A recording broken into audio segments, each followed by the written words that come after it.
إننا نقف اليوم على أرض الهند الصديقة تجسيدا لهذه اللحظة التاريخية التي توطد فيها معا علاقات الصداقة والتعاون بين بلدينا،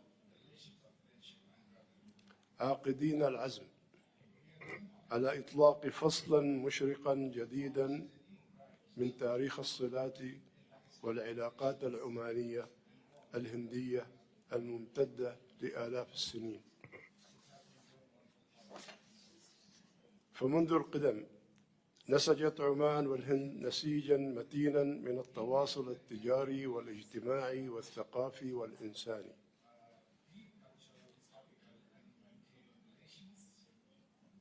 واليوم تلعب الجالية الهندية المقيمة والعاملة في سلطنة عمان دورا بناء مهما في هذه الاتجاهات، والتي تعود بالمنافع على البلدين والشعبين الصديقين.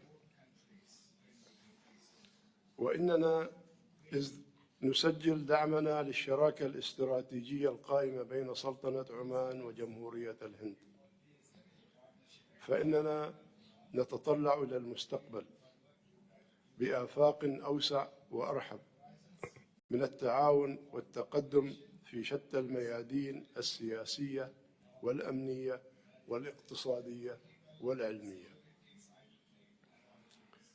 ولقد وجهنا أعضاء الحكومة العمانية بمواصلة العمل الدؤوب مع نظرائهم لدى الجانب الهندي وإيلاء الأولوية اللازمة لمجالات التعاون الحيوية في قطاعات الأمن والدفاع والطاقة الخضراء والأمن الغذائي وتقنية المعلومات والاقتصاد الرقمي، وكذلك فيما يتعلق بالابتكار وتنمية المؤسسات الناشئة وغيرها من القطاعات.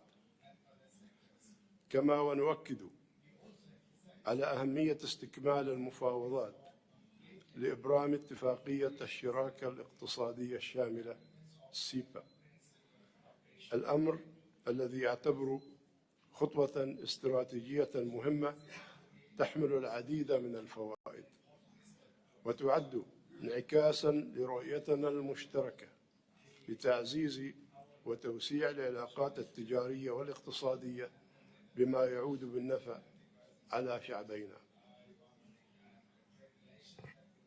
إن سلطنة عمان وجمهورية الهند يتمتعان بتاريخ بحري عريق وموقع جغرافي محوري وتنوع بيئي وبيولوجي وثقافي غني، وهو ما يجعلهما كما كان في الماضي مقصدا للسياحة والتجارة والتصنيع والاستثمار، فضلا عن بروز الدولتين في الأعوام الأخيرة كواحات للبحث العلمي والابتكار في مختلف المجالات.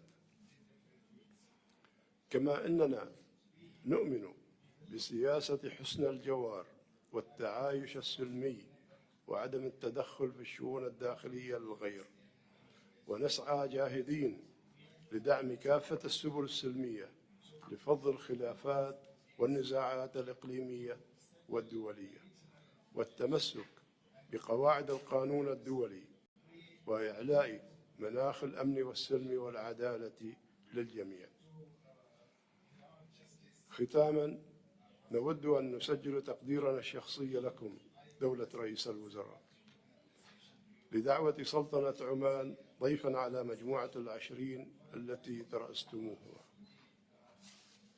معربين عن تهانينا للنتائج الإيجابية التي حققتها وعلى إدارتكم لدفتها بكل نجاح واقتدار، مجددين لكم مرة أخرى عن شكرنا العميق لهذه الدعوة، راجين لجمهورية الهند الصديقة استمرار التقدم والازدهار والأمن والاستقرار.